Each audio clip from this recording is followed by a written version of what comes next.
Stéphane, bonjour. Oui, bonjour Jim et bonjour aux auditeurs de Radio Judaïka. J'aime bien dans l'introduction Bruxelles-Metula. Ben, Ça fait... je m'apprêtais à le faire là maintenant, Stéphane. Donc, vous m'ôtez les mots de la bouche. Voilà, bonjour Stéphane, c'est l'heure de Bruxelles. Mais tu l'as, comme vous y attendiez, j'imagine. Alors, Stéphane, on a plusieurs sujets très intéressants à passer en revue avec vous, hein.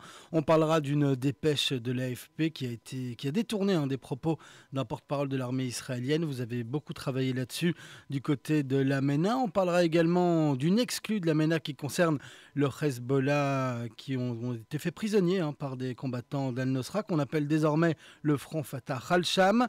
Et puis enfin, si on a le temps, mais j'imagine qu'on l'aura cette fois-ci exceptionnellement, on parlera un peu de football avec des exploits israéliens en Coupe d'Europe, notamment la qualification de Beersheva pour les matchs de barrage de la Champions League. Mais Stéphane, on va tout d'abord commencer avec une information qui est tombée cette semaine. C'est l'ONG World Vision, avec un Palestinien qui était chargé de l'aide humanitaire pour la bande de Gaza, qui a réussi à détourner 77 millions de dollars direction le Hamas depuis 2005, l'époque à laquelle il a été embauché. L'homme a été à la tête de cette ONG depuis 2010, donc ça fait 6 ans. Stéphane, World Vision, c'est pas une ONG israélienne ou une ONG palestinienne, c'est une ONG internationale chrétienne qui compte plus de 45 000 employés et qui opère dans près de 100 pays à travers le monde. Stéphane, comment est-ce que c'est possible que ça ait mis tellement de temps avant de se rendre compte que l'homme détournait tellement d'argent?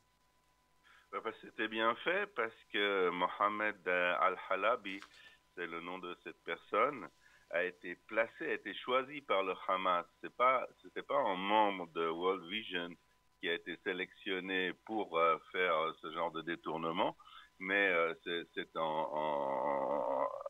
un personnage palestinien connu, éduqué, qui a été choisi par le Hamas, qui a été introduit dans World Vision et qui a gravi un à un les échelons parce qu'il était très capable dans son domaine, jusqu'à arriver à la direction de cette organisation à Gaza. Et ensuite, il a détourné à peu près 7 millions et demi d'euros par année, qu'il livrait tout simplement, qu'il transférait au Hamas, lequel Hamas utilisait cet argent pour acheter des armes, pour creuser des tunnels et pour armer des miliciens. Alors voilà un petit peu le cadre.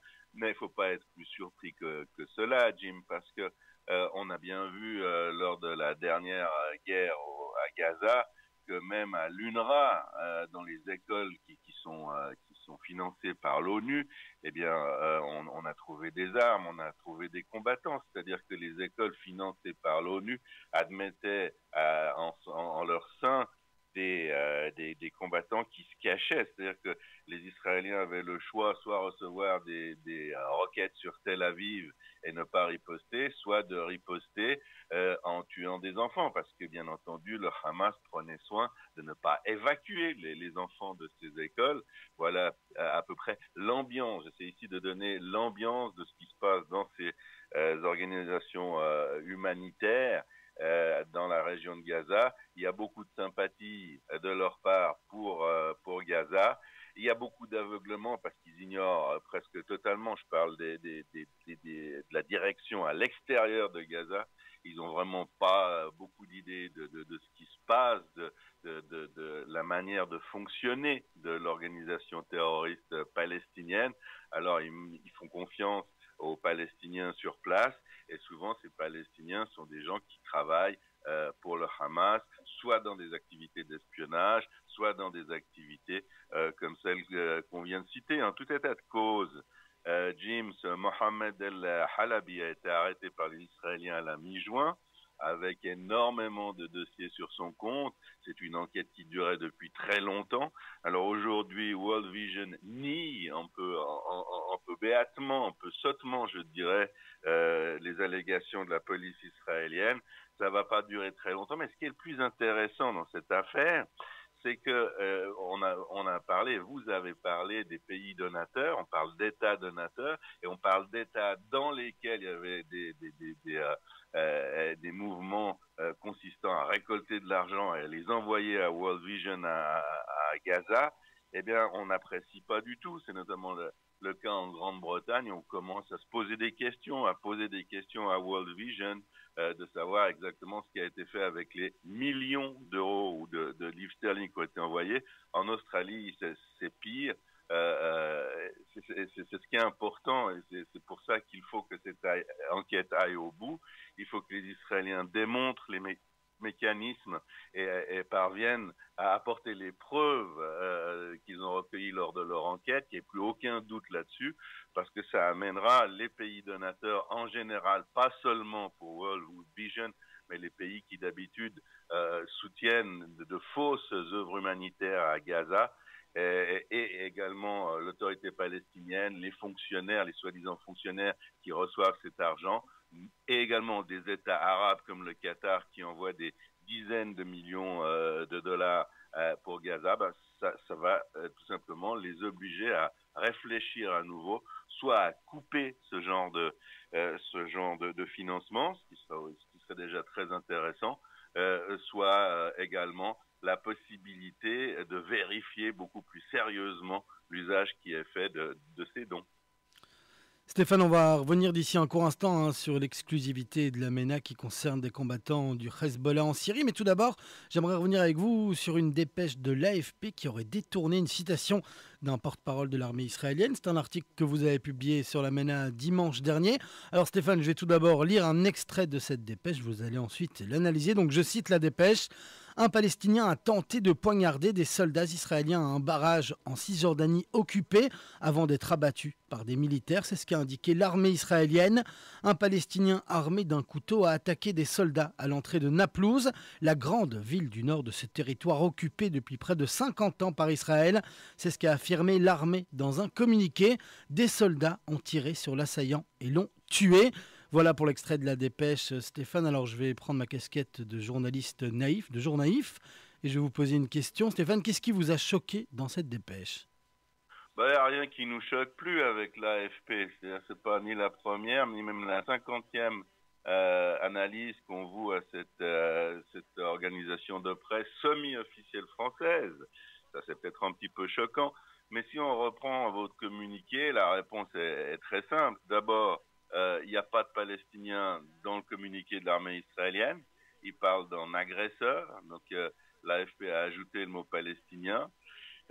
Ensuite, bien entendu, l'armée israélienne n'a pas parlé de territoire occupé, et encore moins de territoire occupé depuis 50 ans. Donc, c'est une malversation énorme de la part de l'AFP. C'est faire dire à l'armée israélienne des choses qu'elle n'a pas dites, qui sont complètement différentes de son communiqué. D'ailleurs, dans l'article que vous citez, eh bien, on a mentionné le communiqué original de l'armée. Alors, on peut avoir les opinions qu'on veut, on peut même à la limite faire les analyses qu'on veut, mais une chose dans le journalisme et dans la vie courante d'ailleurs qu'on ne peut pas faire, c'est de mettre dans la bouche de quelqu'un quelque chose qu'il n'a pas dit. Et là, c'est assez grave parce que ce que l'AFP essaye de faire dans une démarche qu'on ne peut pas appeler autrement qu'antisémite, raciste et antisémite, en détournant, et elle le fait presque chaque fois, presque dans chacune des occurrences similaires, eh bien, en faisant dire à l'armée israélienne que ces choses se sont passées dans des territoires occupés par Israël, ce qu'elle instille, c'est que l'armée israélienne sait et reconnaît qu'elle occupe ces territoires, donc ça en fait une force armée extrêmement cynique, qui, tout en sachant qu'elle fait quelque chose d'illégal, parce que c'est illégal d'occuper le territoire de quelqu'un d'autre, elle l'avoue, et en fait, l'AFP tente ainsi de décrire Tsahal comme un organisme absolument monstrueux de cynisme, dont le seul but est de maltraiter les Palestiniens, et enlève également toute légitimité ou légitimation d'Israël à avoir elle aussi des raisons de penser que la Cisjordanie ou Judée-Samarie appartient à Israël. C'est-à-dire Stéphane, je vous propose juste qu'on j'en donne prie, un petit détail supplémentaire à nos auditeurs qui, eux, j'en prie. n'ont pas la dépêche devant les yeux. C'est là qu'on voit toute la subtilité de l'AFP qui se protège même d'un côté. Alors, on ouvre les guillemets, et là, on peut lire un Palestinien armé d'un couteau a attaqué des soldats à l'entrée de Naplouse. Fermez les guillemets, la grande ville du nord de ce territoire occupé depuis près de 50 ans par Israël, virgule, a affirmé l'armée dans un communiqué. On voit vraiment qu'il joue avec la syntaxe parce que les guillemets sont donc fermés, donc ils ne citent plus l'armée, mais ils affirment que l'armée a déclaré ça après avoir précisé que Naplouse était une grande ville de ce territoire occupé depuis près de 50 ans. Donc ils ne sont même pas attaquables d'un point de vue légal, parce que si on prend ça point par point, ils ne citent pas l'armée sur cette phrase, mais un lecteur ne ferait pas la différence. C'est un peu ça le problème. Non, je suis pas d'accord. C'est-à-dire que dans cet exemple précis que vous citez, c'est vrai qu'ils ont ils ont déplacé les guillemets au mauvais endroit, mais le simple fait, qui n'est pas de logique en soi, de dire un Palestinien a attaqué alors que le communiqué ne parle que d'un agresseur, ça c'est très important parce que ça veut dire que l'enquête de l'armée n'était pas définitive. Il y a pas que des Arabes, il n'y a pas que des Palestiniens qui sont terroristes, même si on peut l'entendre. Hein. On n'a tout simplement pas le droit de bidouiller, de détourner une citation. C'est très clair. Et ici, l'intention est fâcheuse. L'intention est extraordinairement incitative à la haine.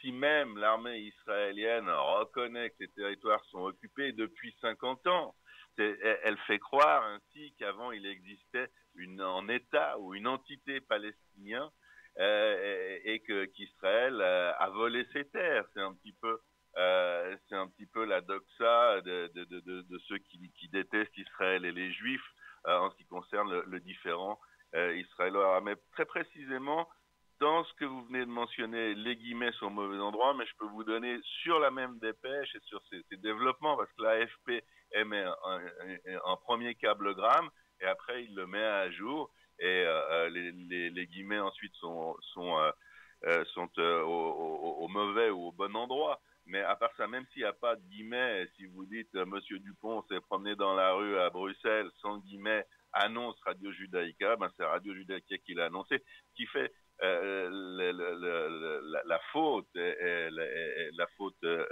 juridique notamment, c'est pas les guillemets, c'est le fait de la compréhension de la phrase et de la construction de la phrase. Bien évidemment que s'il y a des guillemets, ça alourdit encore les choses. Et je le répète, dans plusieurs des autres dépêches de l'AFP, les guillemets sont au bon endroit. Oui, Stéphane, mais Et, ce que je voulais préciser là-dedans, c'était que justement, le fait d'enlever les guillemets et de préciser que c'est une grande ville du nord de ce territoire occupé depuis près de 50 ans, et puis de mettre l'armée à affirmer cela, cela montre la volonté d'en rajouter là-dessus. Et ça montre clairement que... la volonté de nuire, Jim. Et puis en dessous, on trouve encore le bilan dressé par l'AFP et qui mélange pêle-mêle les Palestiniens, donc les terroristes, ceux qui ont tué au nombre des morts. Et puis, effectivement, il y a plus de terroristes qui ont été tués que de victimes tuées par ces terroristes palestiniens. Donc, on commence par, je sais pas, 300 Palestiniens tués lors de ces violences. Alors, c'est les violences qui tuent. C'est pas l'intifada, c'est pas les actes de terrorisme. Il n'y a pas de terroristes palestiniens, il n'y a pas de terroristes arabes. Et ça, on l'a déjà dit parce qu'on a intercepté les ordres écrits qui ont été passés aux journalistes, entre guillemets, à mon tour de mettre des guillemets, de l'AFP, c'est-à-dire qu'ils n'ont pas le droit de mentionner terroristes palestiniens ou terroristes arabes. C'est pour ça qu'on voit assaillants, c'est pour ça qu'on voit agresseurs, c'est pour ça que ceux qui tuent une petite fille dans son lit à 8 heures du matin, c'est pas un terroriste palestinien qui la lacère de coups de couteau, non, c'est la violence qui l'a tué. Et puis la malheureuse victime, fauchée au début de son adolescence, retrouve son assassin dans le bilan de l'AFP. Il y a aucune distinction qui est faite entre lui et elle au décompte des morts, et c'est absolument monstrueux. C'est plus que de l'incitation à la haine, et également dans la tournure des phrases. le titre est tout faux. On ne va pas revenir là-dessus parce que je pense que c'est important que vous ayez fait le point spécifiquement sur ces détournements de citations. Mais en palestinien tué, c'est pas un palestinien, il y a un manque de qualificatif.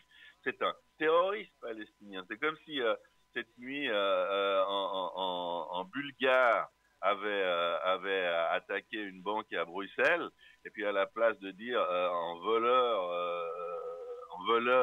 venu de Bulgarie a attaqué telle et telle banque, eh bien on disait simplement un Bulgare a attaqué la Banque Royale de Belgique. Donc on manque tout en ne pas qualifiant la personne qui fait un acte par rapport à l'acte qu'elle a commis et qui est le sujet de l'article ou de la dépêche, le cas échéant. Eh bien, on bidouille absolument tout et puis on entre dans ce processus d'inversion où la victime devient bourreau et le bourreau devient victime. C'est de l'incitation à la haine, c'est du racisme et c'est de l'antisémitisme. C'est assez grave que le rédacteur en chef d'une agence de presse qui a quand même pignon sur rue comme la nôtre répète ce genre de choses à l'envi avec force de détail et puis qu'il n'y a aucune réaction. C'est-à-dire que si l'AFP faisait le contraire, elle ne le peut pas parce que nous faisons vraiment du journalisme quant à nous.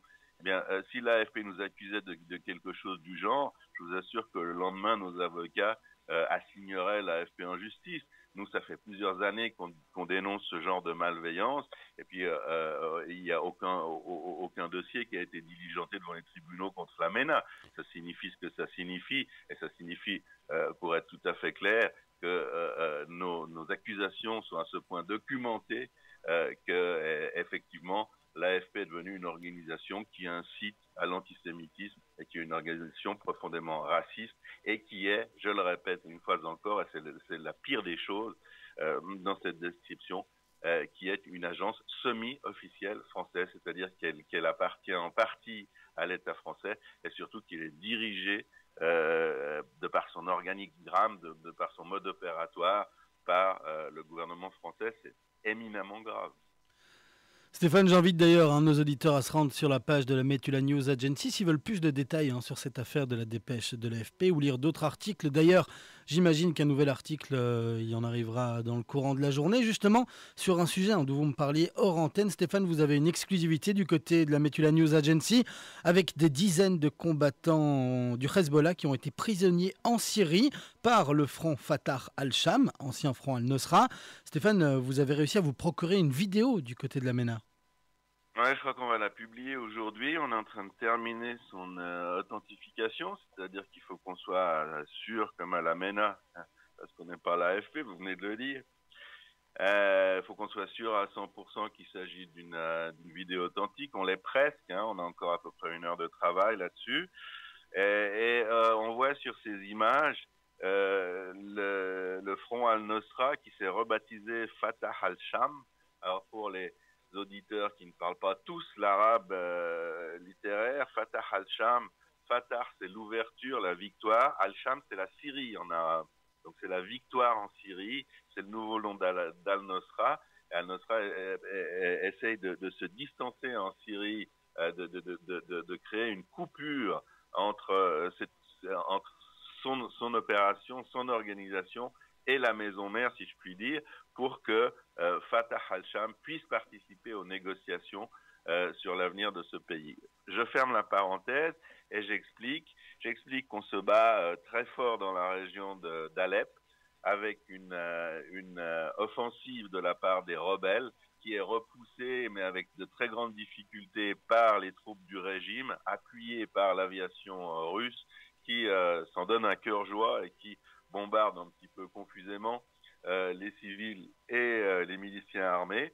Mais les opérations à Alep n'ont pas un destin linéaire, c'est-à-dire qu'il n'y a pas un camp qui avance et l'autre qui recule forcément et au même moment, ce qui fait que plusieurs dizaines de combattants du Hezbollah, pour la première fois, sont tombés entre les mains de Fatah al-Sham, donc d'al-Nosra, et ils sont montrés dans une courte vidéo que nous avons obtenue cette nuit. Ils sont montrés accroupis, à genoux, les mains sur la tête, d'abord le visage vers le sol, et puis les gardiens en arabe leur crient de montrer leur frimousse à la télévision. On les voit absolument terrifiés, probablement sachant ou redoutant que dans les minutes ou les heures qui suivent, ils vont être passés par les armes, et peut-être de manière assez atroce d'ailleurs, par les rebelles sunnites.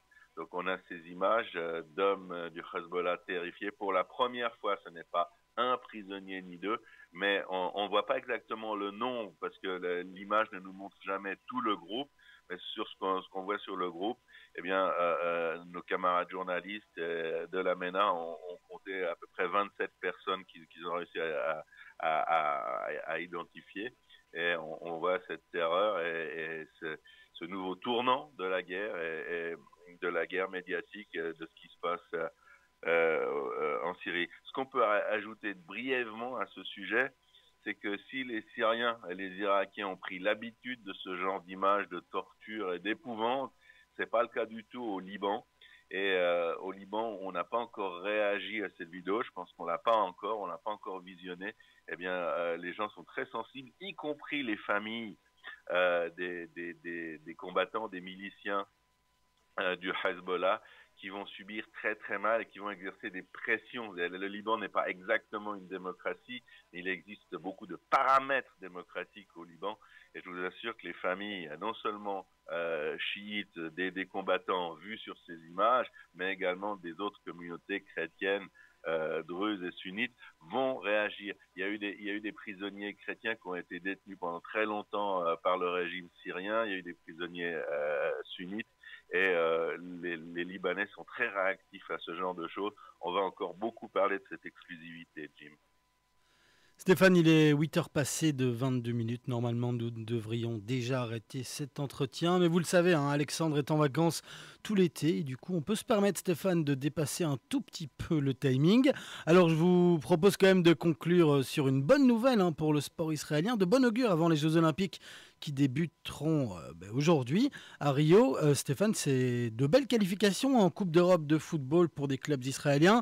Alors on a le Beitar Jérusalem et le Maccabi Tel Aviv pour l'Europa League, mais à l'échelon supérieur pour les qualifications de la Champions League, on a le club de Beersheva qui a réussi l'exploit, on peut appeler ça comme ça, d'éliminer les Grecs de l'Olympiakos qui restent sur de belles saisons dans leur championnat grec. Stéphane, alors on a eu Gand en Belgique l'année dernière, vous avez Beersheva cette année en Israël. Est-ce qu'il y a un engouement de l'entièreté d'Israël? Tout le monde est derrière Beersheva ou justement ça se passe pas comme ça chez vous?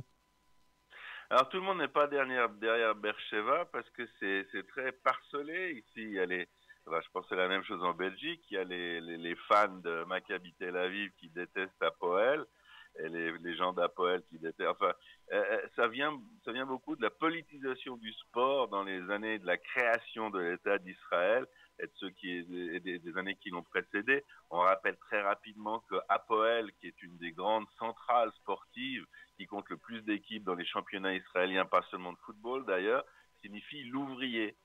L'équipe qui a battu l'Olympiakos, c'est l'ouvrier de Beersheva. Et d'ailleurs, après la glasnost, on a eu des épisodes assez cocasses où des équipes, notamment de Russie ou des ex-pays satellitaires de l'Union soviétique, venaient faire un match de Coupe d'Europe et ils voyaient toujours le marteau et la faucille sur les maillots des joueurs israéliens d'Hapoel et ils se demandaient si c'était pas une vengeance ou une subtilité cynique de la part des Israéliens pour se moquer d'eux et leur rappeler qu'ils provenaient d'un système communiste. Eh bien, pas du tout. Ces équipes d'Hapoel sont ce qui reste d'une tradition très fortement ancrée qui dit qu'un petit peu plus de la moitié des clubs sont originellement de tendance prolétarienne, et l'autre, le Maccabi, est soi-disant pas aligné politiquement, mais en fait c'est un organisme plutôt bourgeois. Il y a toujours eu cette opposition avec une troisième organisation qui est le Beitar, mais qui ne compte dans la Ligue supérieure qu'un seul représentant, qui est le Beitar Jérusalem, Beitar Yerushalayim, qui est l'organisation de droite, l'organisation du Likoud. Mais pour en revenir au sport, parce que c'est intéressant, on va faire ça très rapidement. Le Beitar, justement, de Jérusalem, a battu Jelgava, la Lettonne, par 4-1 à la somme des deux matchs. Hier, ils l'ont remporté par 3-0. On peut plaisanter sur Jelgava, mais Jelgava avait gagné tous ses matchs, notamment contre de bonnes équipes d'Europe de l'Ouest jusqu'à maintenant. Et c'était un très bon match. Et puis Jim, rappelez-vous d'un nom, Omer Atsili, 23 ans. C'est le joueur d'exception du Beitar Yerushalayim. Et gageons, et je prends les paris, qu'il va jouer dans un grand club européen avant la fin de la saison. Il n'a pas seulement brillé dans les dernières confrontations face à Jelgava, c'est le meilleur joueur israélien aujourd'hui. Il est jeune, il est extraordinaire et c'est vraiment l'étoile montante. On peut déjà parler d'un talent confirmé à 23 ans et c'est un grand espoir. Et puis le Maccabi de Tel Aviv a battu Pandouri, les Roumains, sur un score total de 5-2. Hier, ils ont gagné 2-11. C'est une victoire de prestige face à un club roumain. Comme vous l'avez dit, le Beitar Jérusalem et Maccabi Tel Aviv sont qualifiés pour la phase des barrages de la Ligue européenne. S'ils passent ces barrages, ils vont être attribués à la phase des poules. Et ce sera un grand succès pour le football israélien spécifiquement, qui traverse des années très dures, des années de vaches maigres depuis plus d'une dizaine d'années, je crois, comme vous l'avez connu en Belgique. On va finir par cette très belle victoire de Beersheva, 1-0 sur l'Olympiakos. En Grèce, il a fait 0-0. L'Olympiakos, qui est une des 6 plus grandes équipes européennes au nombre de participations dans les phases finales de la Champions League, la Ligue des Champions. Et ils ont ajouté les joueurs du Negev. La manière à cette victoire, puisque dans les 2 matchs, eh bien, les Hellènes ne se sont pas ménagé la moindre occasion de but. Donc c'était surtout un match ici à sens unique et même à Athènes, il y a eu une assez claire domination de la part des joueurs de Beersheva. Maintenant, Beersheva, dans la compétition supérieure, la Ligue des Champions, elle aussi va affronter un adversaire qui va être tiré au sort cet après-midi à Nyon, en Suisse, pour savoir qui ces équipes dans ces 2 ligues différentes vont affronter. Ça va se passer sur un match aller, un match retour. Celui qui gagne parvient à la phase des poules. Celui qui perd est éliminé. Et ce qui est intéressant, par exemple, pour Hapoel Beersheva, c'est que déjà à ce stade, pour avoir atteint cette phase des poules, elle a touché à peu près 5 millions d'euros. Et si elle se qualifie pour la phase des poules, c'est-à-dire qu'elle gagne la double confrontation à venir dans 2 semaines, elle touchera à peu près 20 millions d'euros. Alors que quand on sait, et je termine là-dessus, Jim, quand on sait que le budget d'Hapoel Beersheva est d'à peu près au total de 15 millions d'euros annuellement, eh bien de recevoir en plus une manne de 25 millions d'euros, surtout si elle est attribuée à l'achat de nouveaux renforts, ça risque de nous promettre en hiver très intéressant, de matchs très intéressants avec 3 clubs ici en Israël. C'est une bonne nouvelle pour le football israélien et ça fait longtemps qu'on n'avait pas eu de bonne nouvelle dans ce sport. Ben merci Stéphane, en tout cas on entend bien dans votre commentaire que vous êtes un fervent supporter du football israélien dans son ensemble. Vous nous parliez que l'équipe israélienne avait éliminé l'équipe de Jelgava, qu'il ne fallait pas sous-estimer, qui avait éliminé de belles équipes d'Europe de l'Ouest dans son parcours. Je vais quand même donner à nos auditeurs les 2 équipes qu'ils ont éliminées. Ils ont éliminé le SK Slovian Bratislava et au tour d'avant c'était le Breidablik Kopavogur. Voilà Stéphane, les 2 grosses équipes de l'Europe de l'Ouest éliminées par l'équipe de Jelgava. Merci beaucoup Stéphane en tout cas pour toutes vos précisions. On a éclaté le timing aujourd'hui mais je suis sûr que ça a plu à nos auditeurs. Je leur souhaite du même coup parce que j'ai pas le temps de donner d'autres résultats de Jelgava. Je leur souhaite et à vous de même Jim, un excellent week-end d'été. Il n'y en a plus beaucoup à Bruxelles et si possible un petit peu de calme